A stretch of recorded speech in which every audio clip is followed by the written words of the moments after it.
Good evening, dear educators. This is Dr. Farzana Shakil Ali from Urja Pedagogy Enhancement Program, an initiative of Kriti Prakashan Private Limited. Kriti Prakashan Private Limited is a Lucknow based publishing company which began its operations in the year 2000. Having firm faith in its motto that is shaping nations through education, the company has spread its wings of knowledge pan India and abroad during its glorious 21 years journey. Apart from publishing quality content for children, our vision statement also includes updation of teachers and educators by empowering them through capacity building trainings and workshops twice a year. Our initiative, Urja Pedagogy Enhancement Program, focuses on empowering educators in teaching pedagogies in alignment with National Education Policy 2020, Learning Outcomes by NCERT, and Bloom's Taxonomy. We are glad to share that our Urja training series for the session 2021-22 has already started. It started on 15th of July 2021 and will continue till 7th of August, covering all the teaching pedagogies of various subjects as well as including early childhood care and education. This online training series is a result of lockdown. So there are always some positive sides of everything. So this time, Urja is an online teacher training series. Today we have capacity building workshop on pedagogy of teaching history and civics to middle school students. History and civics, geography, everything is a part of social science. So to for better understanding of all of you, we purposely kept it separately so that we can discuss few more things, as 1 hour training is just a short duration to learn. We have with us Mr. Arun Prasad Wahi ji as a resource person for the day. Mr. Wahi is a gold medalist in geography at the master's level from Kumaon University, Nainital. Arun Prasad Vahiji has been a popular teacher for social science at the secondary level and geography at the senior secondary level. After serving as a teacher for almost 1.5 decades, Mr. Wahi worked as a school principal before pursuing his passion to create teachers' resource material based on his subject knowledge and classroom experience. Mr. Wahi has been a quiz master also for over a decade. He is currently an independent consultant for developing educational digital media and teachers' resource material, that is TRM, as well as a resource person for conducting teachers' workshops. We welcome you on board, Mr. Arun Prasad Wahi, and we look forward to some enriching tips from you based on your experience. Over to you, Mr. Wahi. Thank you, ma'am. It's indeed a pleasure having connecting with teachers on pedagogy and particularly capacity building. Uh, I begin today's program with a quotation by a very famous person whom we all know, Albert Einstein. So here comes Albert Einstein's quotation, and the quotation is: education is not the learning of facts, but the training of the mind to think. So, history and social and political studies are not just learning of facts, but it is the understanding of the processes that have taken place in the past and how they influence our present and the future possibly. So it is the overall outcome is that you train the mind to think, and that is what education, particularly in case of history and civics or social science, is all about. So we move on very quickly to emphasize that this module will enable you to hit the bull's eye when you are in the class and when you are with the children. Even though if you are online, it doesn't make much of a difference. You will certainly hit the bullseye after this teacher's training module. That is what I perceive. So we begin and have a look at some of the major points that we will be covering. There are about 12 points which are being covered under this training, 1 hour long training. And these points are beginning with icebreakers in the class, what you know and you don't know. So, what the child knows and what child doesn't know. For that, we have icebreakers to introduce the subject. Then the second point would be relevance of studying the subject. Very, very important. If the relevance of studying the subject is not known, then the subject would appear to be cumbersome. It would appear to be a burden because there has to be a connection between what is actually happening around the child or what the child is familiar with and the subject that you are teaching. So, relevance of studying the subject is very, very important. And if that is communicated well to the child would take more interest to understand and to learn the subject. Then, what are the approaches to study and the approaches to teach? This would be followed by strategy and pedagogy. So, what strategy we adopt and what pedagogy we adopt, and accordingly, in the next point, we will be discussing about lesson planning. Now, after this lesson planning, we have also to bear in mind integrated approach, that is linking different subjects, the other subjects that the child is studying, how they can be linked with the subject that we are teaching. Then the seventh point would be learning objectives. What would be the learning objective? And then designing activities for experiential learning.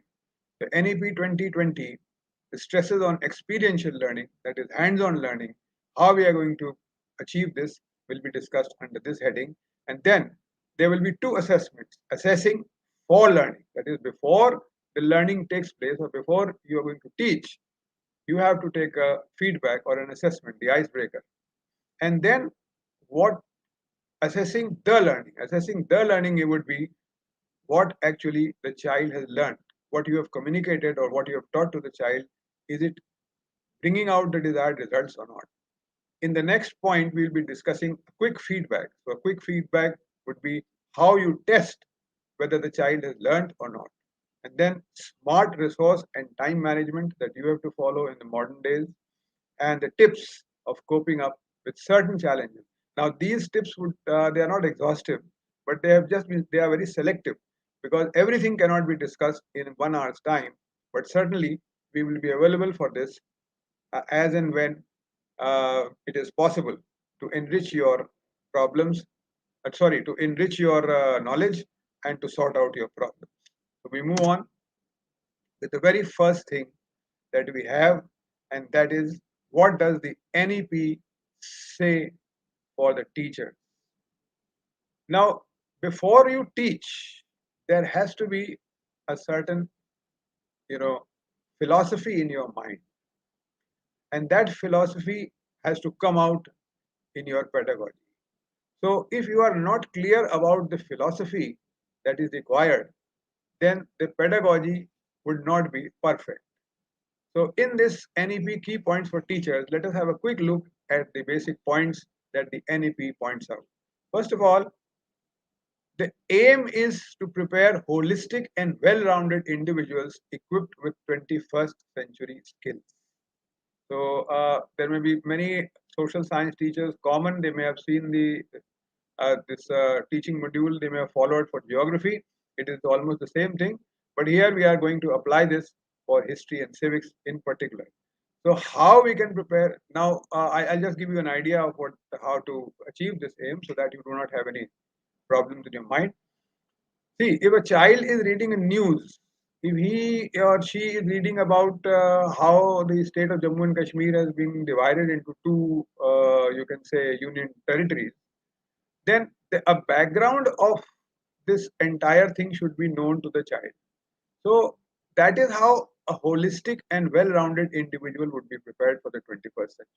So the child has to be communicated in such a way that there is an all-round understanding in the child.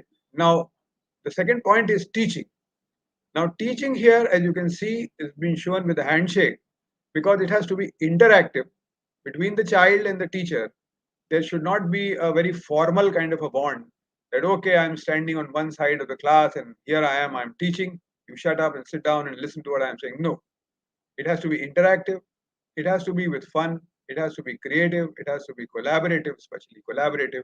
Particularly, you collaborate with the children, shake hands with them for experiential learning. The study content to be reduced to the core essentials, focusing on key concepts and applications. Now, this is something where we as teachers and the syllabus that comes as part and parcel. So the content, what kind of reduction takes place in the content is depends on the government policies and the national curriculum framework, which would come very soon. And it would be core essentials. We have to maintain that we are touching the core essentials and focusing on key concepts and particularly applications. Now, the next point is language. I think I've already harped on this point. As I said, some of you may have seen the geography module. So, language is bilingual because communication here is very, very important. In social science, if the right thing is not communicated, I think everybody understands. And if the child is not able to understand, and if your you know a lecture goes above the child's head, then in that case you have not achieved any success. So if need be, as per the requirement of the children, the teaching can be bilingual and it can also include local and home languages wherever required. Then the next point is about culture. Integration of Indian culture in teaching process has to take place. Now, this is in general, and in fact, in history and civics, it's all the more essential because we will be talking about culture, and we will be talking about how the culture is processed over the years in case of history. And the last point is outing for educational visits, for enrichment activities, and you have to have quizzes, you have to have arts, crafts, etc. And all this we shall be taking in detail as we move on in this module. Now, coming over to the next slide, as I told you, the first point of study would be ice breakers. So, when you enter into the class, these ice breakers have to be used. So, the first icebreaker is think. Why is studying history as a subject important?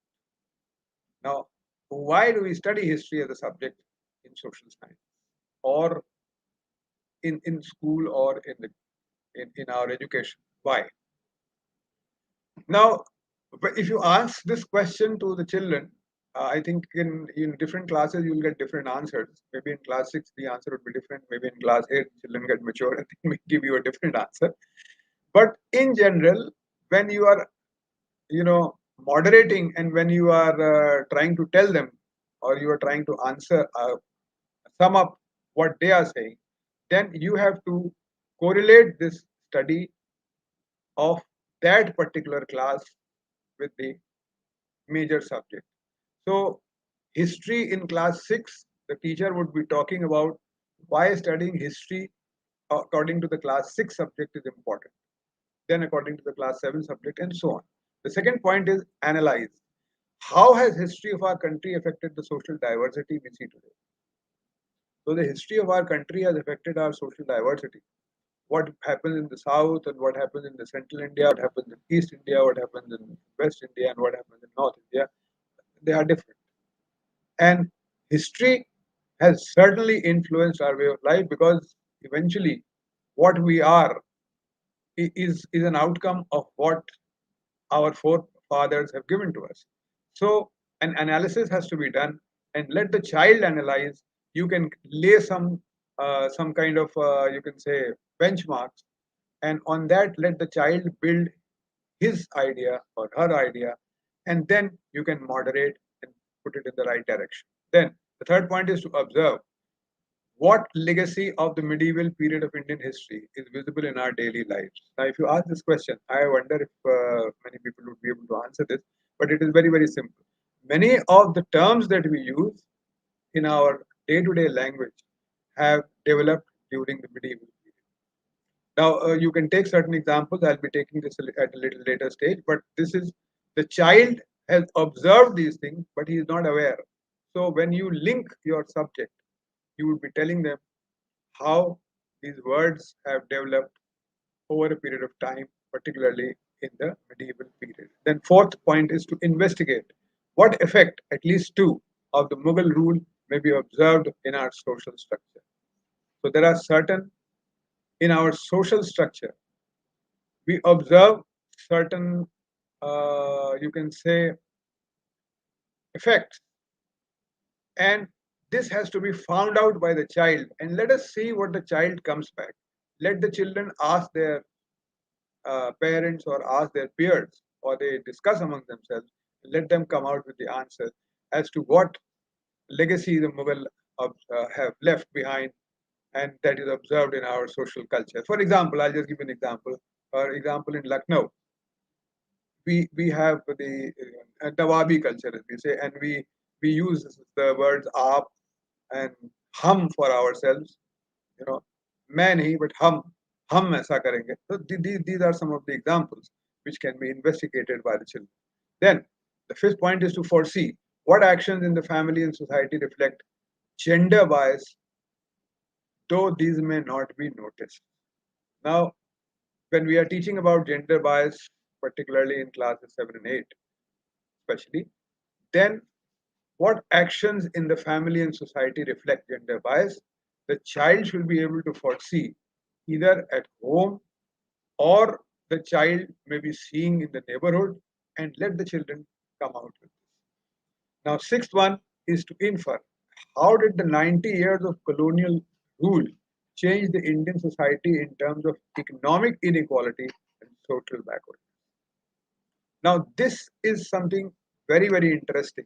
If the child has been able to see and observe, and I'm very sure you will get certain answers which may definitely be up to the mark, that colonial rule has left its impact on economic inequalities, particularly in the villages, particularly in the small businesses, particularly in the market, etc. And then we move on to the seventh point project. What more may be added to fundamental duties already listed in the Constitution? So, when we are talking about the fundamental duties in the Constitution, ask the children what more can be listed in the fundamental duties, not the fundamental rights, but the fundamental duties. Let us see what the children say. Children will say, I'm very sure that yes, it is our duty not to throw garbage in the streets. So, this is how we interact in the icebreakers. I move on to the next thing, and the next thing is what is the relevance of studying the subject. I have written here subjects also because you are studying three different subjects: history, geography, and social and political life. So here we are talking of history and social and political life. And the first point here is the relation of history with social and political life. So, how history of a particular place influences the social and political life, if that is understood by the children, the relevance of the subject segment is slightly clear. Then, number two, the socio political system during the ancient period. Now, what we gain from the socio political system during the early ancient period, that for example, when we are talking of Mohenjo-daro and Harappa in class 6, and we are talking of the excavations that have taken place, and we are talking about what was the socio-political system there at that particular time. So, how it is relevant to us even today, because it was quite a developed system, and certain changes took place with the advancement of time. So, the socio-political system during the early ancient period would give them uh, the idea or would give them the satisfaction of understanding history as a subject in class 6. In class 7, the same thing I think I have taken up in the next this thing. And the changes, I'll go on to point 3. The changes in the socio political system in art during the Mauryan Empire and the Gupta Empire. So, what changes took place in the socio political system at that particular point of time? and particularly the Mauryan Empire and King Ashoka have been very, very famous. And when we see the Ashokan emblem in our government emblems, then it is very, very clear that we have accepted this. And so from where it has emerged and what was the system there, if they understand this, then the relevance of studying the subject becomes clear. Then the fourth point is the impact of the Delhi Sultanate on the Indian society as seen today, and the Sufi and the Bhakti cults. So how Sufism and Bhakti cults had been integrating factors, had been beyond communal aspects, and they have integrated the population from time to time. Then the fifth part is the assessment of the Mughal period in view of the art and architecture and governance. So art, architecture, and governance. Art and architecture can be seen. Many of the children may have seen the monuments, and many of them may have seen the art forms, as may have observed the art forms and the monuments. And what was the system of governance? Some of the people will tell you. And finally, the sixth and the last part is how the British rule impacted our society as seen today. I think we've already discussed this at a previous stage. So the relevance of studying the subject should be made very, very clear to the children. Then only their attention span would increase in the subject. Now we move on to the next point, and that is what are the approaches. So the very first approach that you will be seeing here on the screen is to relate. You have to relate facts and current affairs known to the students with the subject knowledge. So when we talk about, let us say, a change that has taken place, or let us say, we talk about a certain government policy which has been introduced, or let us say that there is a speech made by a certain dignitary of the government, how we relate it with our subject knowledge, that is essential. We will be studying about history and civics and social and political life, as you call it. So whatever is happening or whatever is known to the child in terms of current knowledge or current affairs, how it is related to the subject, that is essential. Now, the next point is to show relevant media and presentations to align the focus of the students to the subject. So, certain media and presentation may be shown to the children from time to time to align their focus on the subject. Then, you have to provide facts to develop I want to know more. Now, for example, the I want to know more curiosity in the subject can be determined by certain very, very small things and questions. You can certain things which children have noticed in their day to day life, those things, the story behind those things can be told to the children. And when you relate a story to the children, then what happens is that their curiosity develops automatically and they would be wanting to know more about it. Though it may be deviating from the point of view of the syllabus, but certainly this approach connects the children to the subject. Then you have to initiate brief class discussion on varied ideas of the subject with the student. So if you initiate a class discussion, whatever previously I have discussed, all these things come under the purview of a class discussion. Then you will realize that the children are taking you know, the advantage and they are getting connected to the subject. And finally, summarize the subject content topic in sync with the approaches used. So you summarize by relating, by showing, by providing, by initiating a class discussion, and you moderate and you summarize the content or the topic that you are teaching. We move further to strategies and pedagogy. The first part, now this is directly as directed by the NEP 2020. So here comes the slide for strategy and pedagogy. There are 4 points to this. As you can read here, it is BIDA, BIDA. So B for bilingual, use bilingual, trilingual approach if need be, including use bilingual approach, including bilingual teaching learning materials also. You can show them something in Hindi or in their language. If it is in the different part of a country, for example, it may be Gujarati or Marathi, or it may be Bengali, or it may be Tamil, Telugu, whatever. So you can use the local language, you can use bilingual approach, you can use Hindi, and you can speak to the children that way, maintaining that the terms that you use remain in English, but other things, the running, you can say vocabulary can be Hindi or the local language. Then you have to interlink, highlight the interlink between history, civics, and other subjects. So history, civics, or history and social and political life, along with other subjects. How it is related to geography, I think I've already told you. How it is related to linguistic language, you can tell them. How it is related to Hindi, to Sanskrit, to English also. How it is related to different cultural activities. Then history and civics. There are certain points which are also related to science, so you can highlight them also. Now the third point is digital. So introduce the digital face of the subject, such as access to digital archives and the advantages.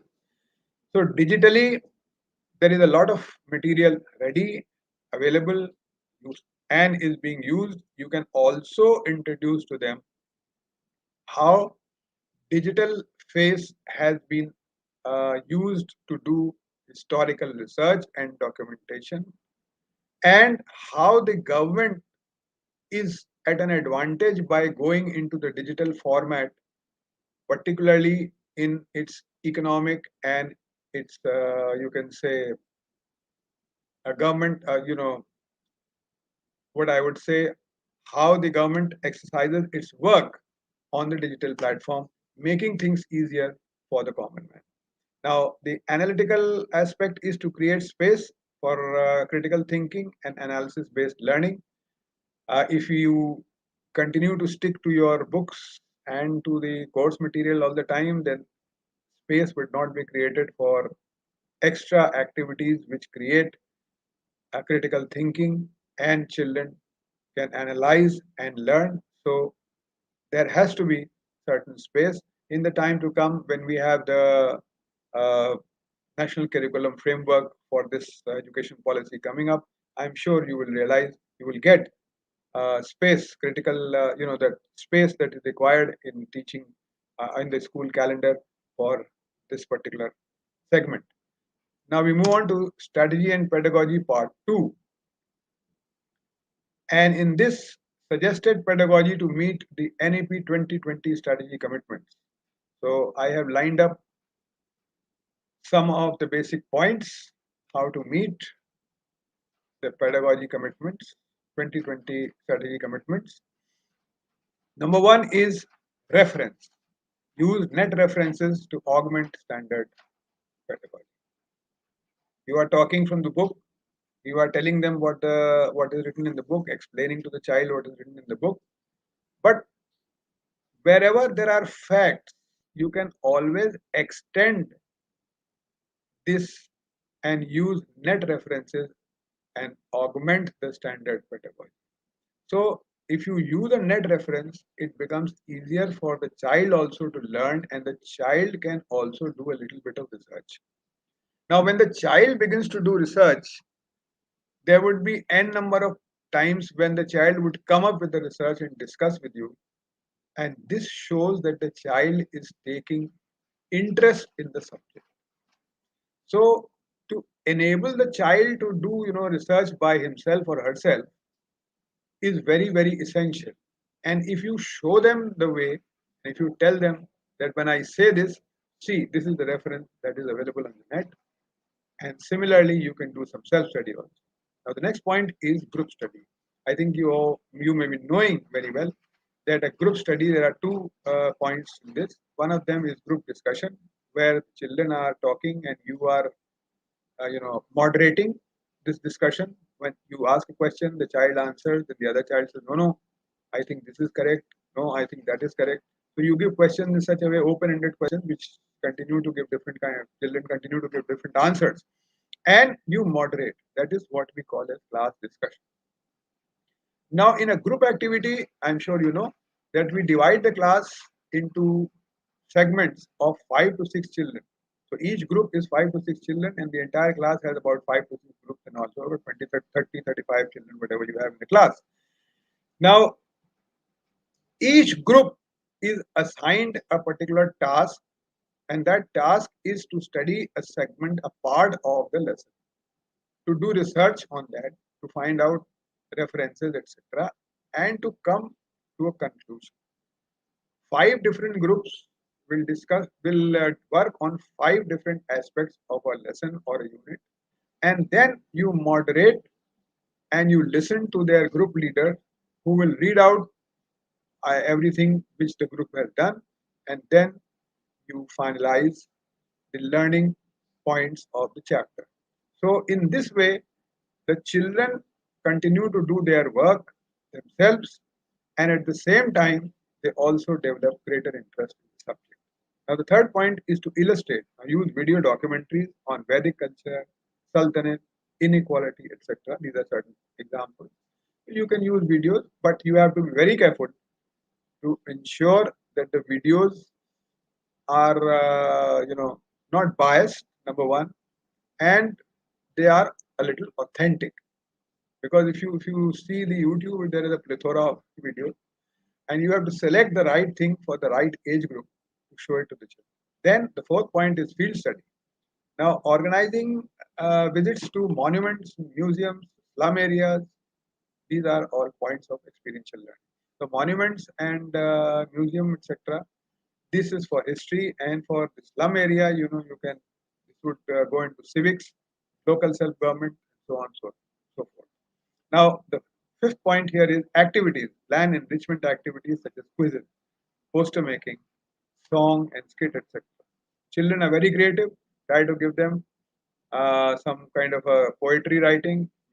They write poetry on something, and another child can develop some tune on it, or they can take help from music teacher. And this way, they can prepare very very small verses in rhythm and rhyme and rhythm, and this can be sung out. A small skit can be done where 4 or 5 children enact something, and quizzes, of course, you can prepare quizzes even in PowerPoint. They're very easy. So all kind of enrichment activities have to be planned. Overall, if you see, the burden of teaching is certainly increasing, I would say. But then you have to justify yourself as a teacher suited to prepare children for the 21st century, and that is the requirement of the NEP 2020. Okay, so here we go on to the next slide, and this is about lesson planning. So based on strategy and pedagogy, we have the lesson planning, and almost similar points will be echoed here. As you can see, they are coming up on your screen now. So we have group study, break down the lesson into 5 to 6 parts for distribution among students for group study. Then we have the use of multimedia, use suitable references and multimedia clips to augment textual content. Now, the history channel, and there are so many other channels which are available, where you can show clips on history, and then you have a number of videos on government sites also. So when you introduce the children to certain government programs, you can certainly show these videos. Then references, cite references from the net, such as the Wikimedia or Wikipedia, then the Government of India sites, then YouTube for extended study. Give them some work, assignments. Now, assignments is involving real life information from the family and community in sync with the text. Now, assignments are not just, draw something and come back and show it to me, or make a plan, or, not none of that.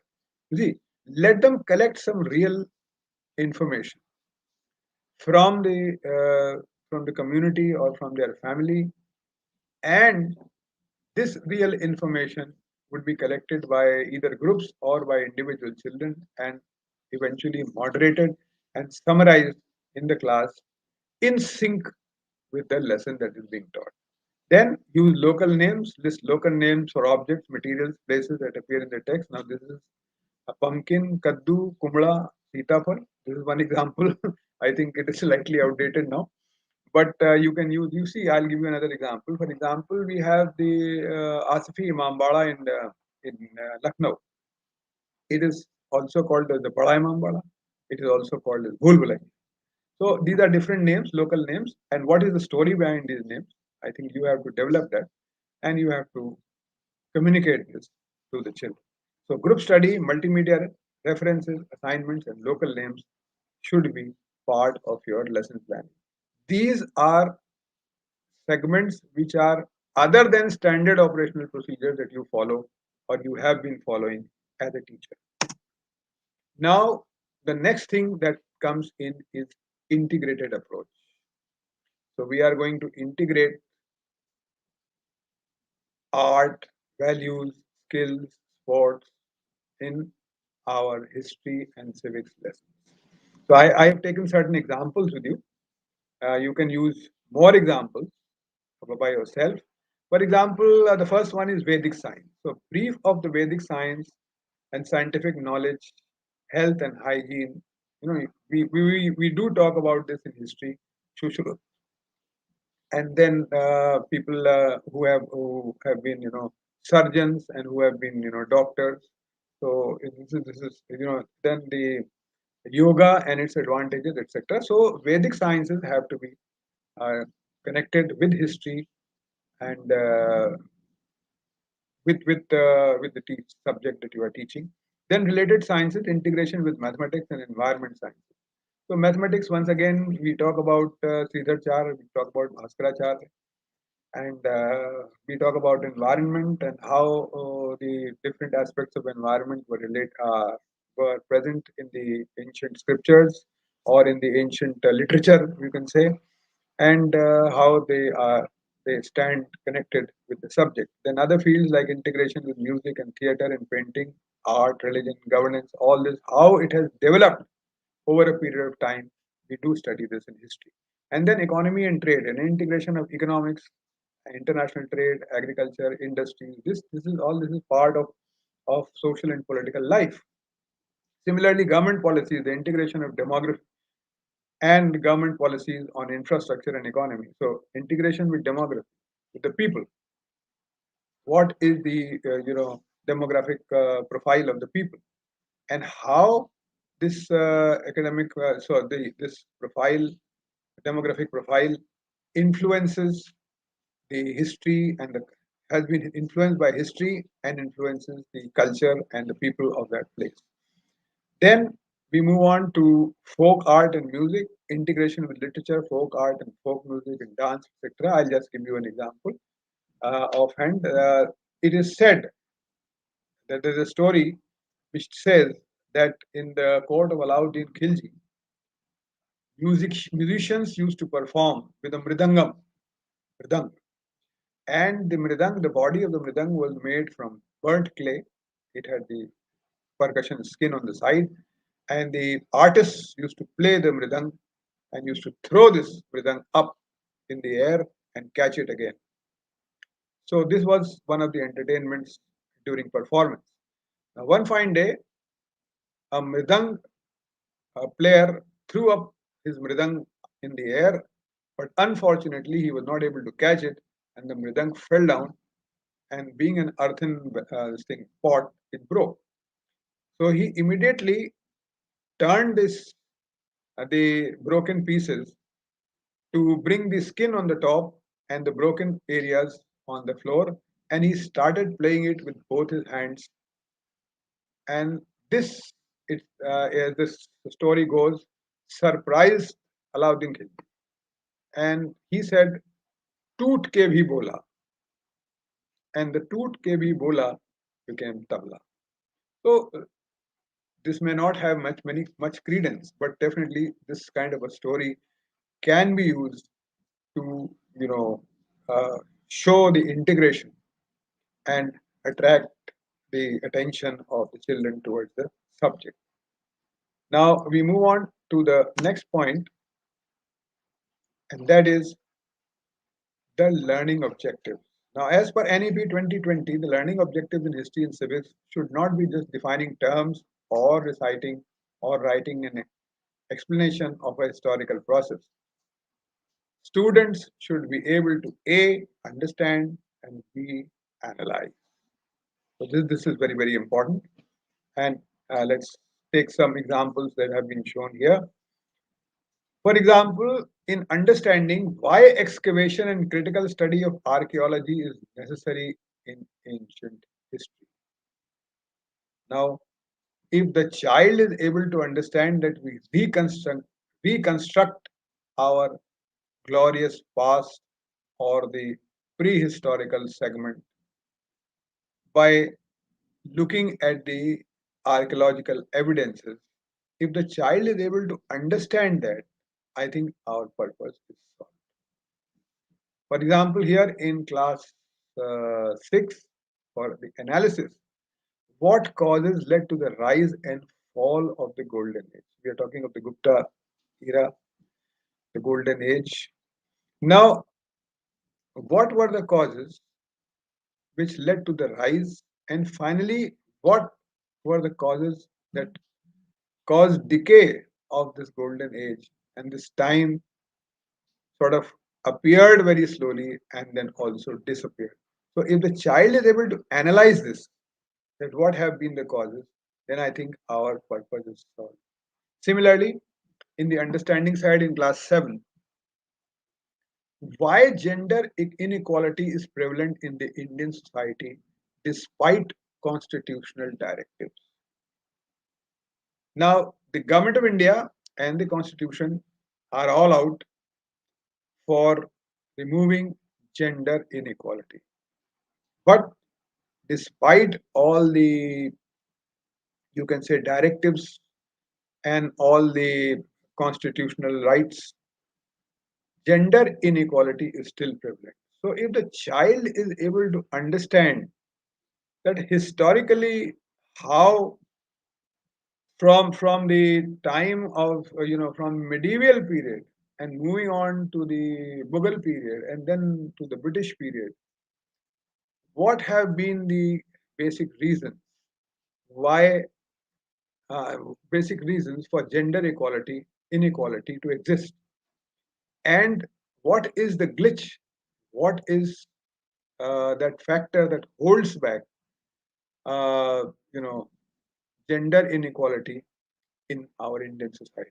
If the child is able to understand this, of course, when if you ask this kind of a question, people would say, or children would say, that education is one part, then the outlook of of the society, etc., etc. So you can moderate this, and you can make them understand. And if they understand this, I think our learning objective has been fulfilled in this. Now, when it leads to analysis, I've taken an example, the causes that led to the establishment of the Mughal rule in India. So in class 7, the child is reading about the establishment of the Mughal rule, in fact, the decline of the Sultanate period, and what causes, if the child is able to analyze, keeping in mind the role of the Rajput kings. Suraj Chauhan is there, and so many people.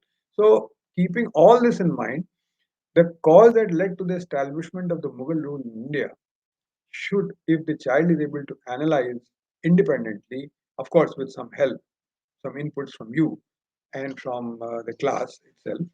So then I think the purpose is certainly served. Then we move on to class 8, an example from class 8. Why and how the national movement in India depended greatly on Mahatma Gandhi since the early 20th century. So from 1915, the whole scenario slowly changed. And if the child is able to understand that why and how the national movement became centered at Mahatma Gandhi, this is very important. If he is able to understand this, then I think the modern history and a number of things, even in civics, social political life, can also be understood by the child. Then in class 8, for analysis, how equality can be achieved in Indian society with respect to the marginalized. we have the marginalized, and how equality can be achieved in Indian society. What are we going to do if the child is able to analyze it, or if the child is able to develop ideas in this guideline? Then learning objectives certainly are fulfilled. So now we move on to the next slide, and that is designing enrichment activities for experiential learning. Now, these are certain examples which I have taken. I cannot deal at length with all this, but certainly these examples are just, would certainly help. Now, the first one is for class 6. You can see the class 6 book is at the top. Preparing a PowerPoint presentation on the excavation finds of the Harappan culture to be conducted as a group activity. So you conduct as a group activity, let the children prepare a PowerPoint presentation of the finds of the Harappan culture. This would give them first-hand knowledge about the Harappan culture. So if they are preparing a presentation, they are going to have find the text, they are going to find pictures, and that is how interest develops. Then second is developing a model to illustrate the local self-government. So they have to develop a model, group activity, how the local self-government works in class 6. I think this is would be very helpful. Now in class 7, we have the first enrichment activity which I have thought of is listing of religious movements in medieval India and assembling it as a PowerPoint presentation through group activity. So let different children in the group work on religious movements in medieval India, the Bhakti cult and the Sufi cults. Let them find out. Let them gather pictures of monuments connected with these, and then prepare a PowerPoint presentation for the class and let the class have a group discussion. Now, another point here, experiential learning example is developing an ad campaign to create awareness about gender inequality. So, gender inequality, let them prepare an ad campaign. How will they prepare a poster or which they would show? Something they can share with other people and to remove gender inequality. Now, children come up with very good phrases sometimes, and they draw and they make, and the graphics also are very good. So, a chance should be given to the children to develop this. You can moderate and you can give a guideline. Now, in class 8, mapping the centers of the struggle for independence in 1857, with the pictures of the key freedom fighters of that place. So, we prepare a map, large map we can prepare for the wall, outline map is given, and the struggle for independence 1857, and you can give pictures of the freedom fighters and let them paste it. Then gathering information through a survey of the neighborhood about how many people are aware of their fundamental duties. This is real experiential learning. If they are able to conduct a survey and find out how many people are really aware about fundamental duties, even if the neighborhood is able to tell them something, that would be a great achievement for the children as well as an eye opener for us also. With this, I think we move on to the next slide. And in this slide, we have assessing for learning and assessing the learning. So, assessing for learning, here we have to create questions that allow assessing the students' inherent knowledge about the topic to be taught. Now, in class 6, I have put up a question here. Though India has the largest Hindu population, but a time came in its history when the Hindus began following Jainism and Buddhism. Why?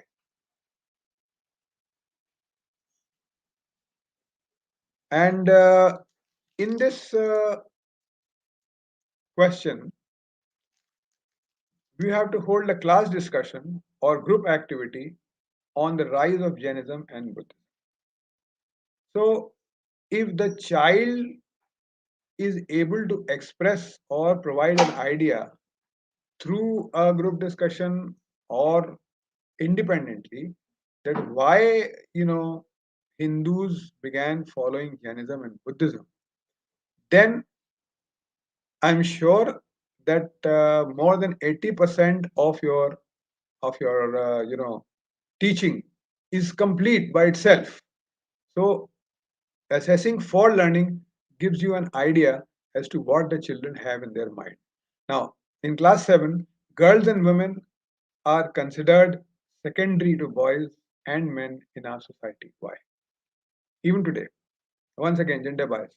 So let's hold a class discussion on gender bias and stereotypes in Indian society. Very, very important. Then in class 8, here's another thought-provoking question. The efforts of the Azad Hind Fauj under Netaji Subhash Chandra Bose united the Indian Defence Forces to rebel against the British. Do you agree or you don't agree? Let them have a debate. Let them agree or not agree. And then finally, we hold a class discussion or group activity on the role of Netaji Subhash Chandra Bose and the Azad Hind Fauj in independence of India. So, what was the role of Azad Hind Fauj in independence of India? This can be taken up as a group discussion or a class activity. Now we move on to the next part of this, assessing the learning. Now, in this part, after the concept of phenomena has been taught, now in the previous slide, what you saw, in this slide, what you saw, you know, you saw that before assessing, before learning, we make an assessment.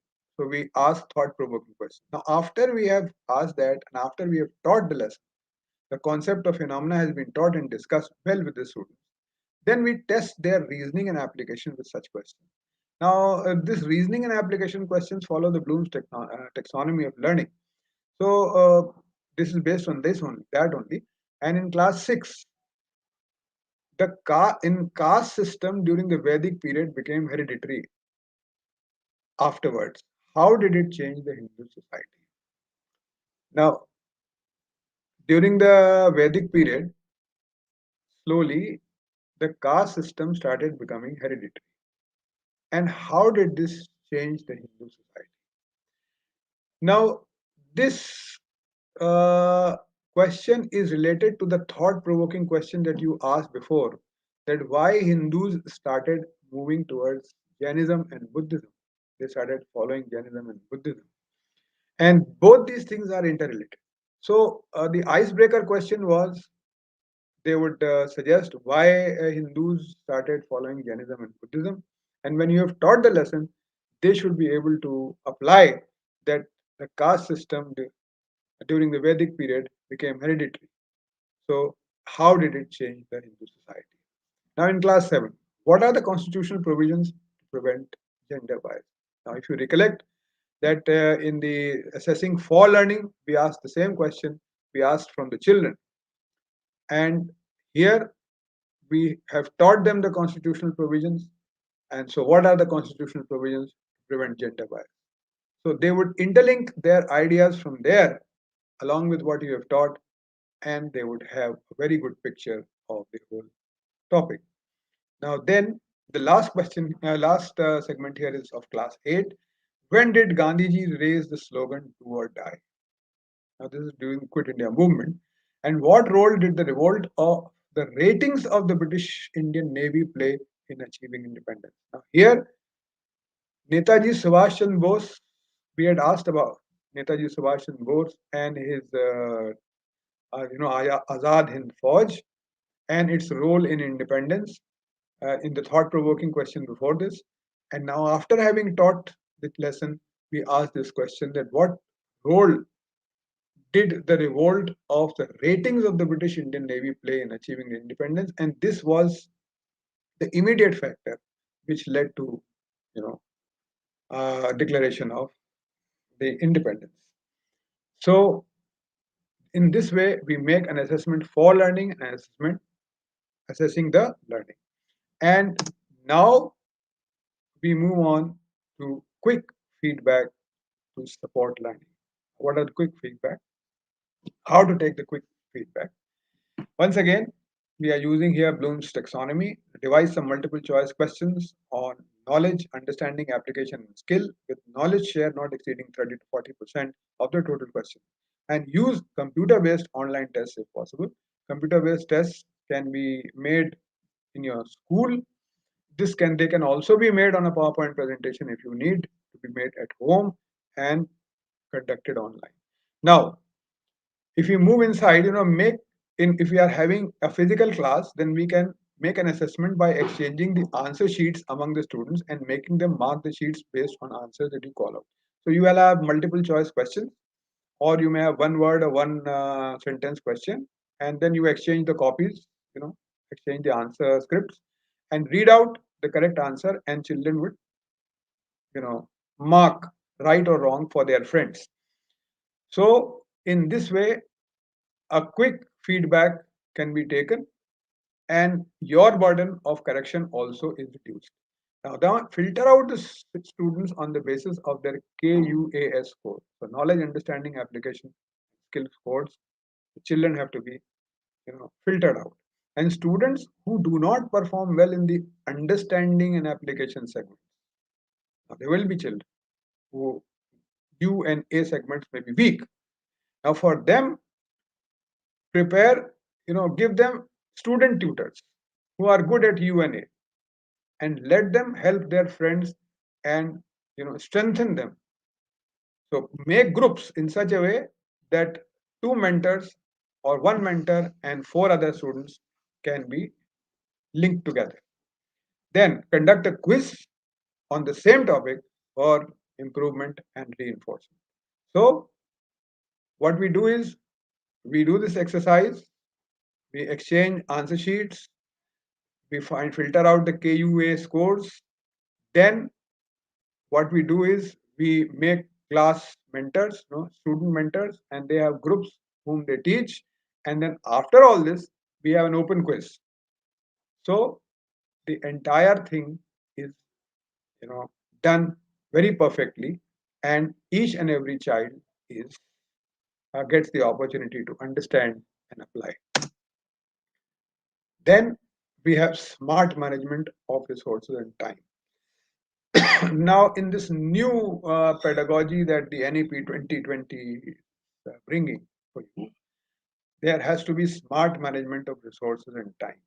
So I have four mantras in this.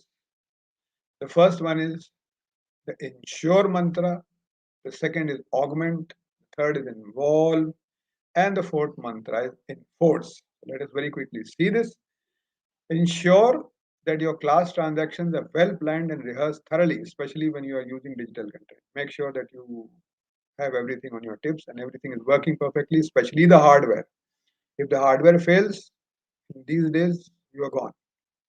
Just now, I am experiencing an electricity failure, but thanks to the backup batteries that I'm working. So all this has to be planned beforehand.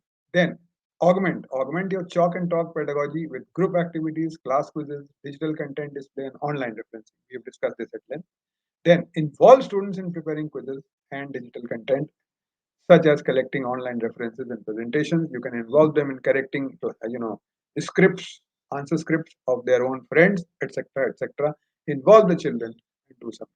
And then enforce strict time management during quizzing and group activity. I'll give you 1 minute. If you can't answer, next. So this should be the policy. And then finally, here are tips to cope up with challenges. There are certain challenges which I have foreseen. Naturally, there will be other challenges also which you will be facing. So the challenges which I have foreseen, I have written here. Browse the web for reference regularly at pace with the academic calendar. So if you do not browse the web regularly, then referencing you can't do. So this has to be done in advance. Then collect materials to be used during class transaction at the time of lesson planning. So all the material that you need has to be collected at the time of lesson planning. Then encourage students to undertake quizzes, online quizzes hosted by the government. The government has a lot of quizzes online. Quiz.mygov.in is the site, and the children can log on to it. 6, 7, 8 children, especially 7 and 8, are grown-up children, and they can log on and they can, undertake the quiz. They'll also get a certificate. Then encourage students to help you to prepare the PowerPoint presentations. Give them the type text or make them type, and ask them to develop a PPT. Thank those students publicly who help you in this task. Then use class participation to devise a question bank for practice and encourage students to prepare document file for the same. So your question bank is made, it is documented. There are, let us say, one chapter has about 50, 60 questions, short questions, and I think that covers the whole chapter. And if the children are able to, revise with the question bank, your job is done. Now, with this, I think we come to the end of this teaching module, and it has. I have tried to put in whatever best I have in this 1 hour, and I'm sure it is going to help you. And in case you have any queries or you want to give a feedback, you can send me a mail directly, or else you can connect with DigiNurture and you can ask them if you want any other help, or if you want a particular question to be answered by you, if you want, or if you are facing a problem in class, you are most welcome to share it with us, and definitely I think I can sort it out for you. So with these words, I wish to thank you. I wish to thank Fardana ma'am, and I also wish to thank Shri Arvind Singh, MD and chairman of the Kriti Group of Companies, who has taken this initiative of Urja and bring for you these workshops, or you can say teaching modules on pedagogy enhancement. So thank you, everyone. Have a good day. Of course, I would, in fact, I should be saying have a good night. May God bless you.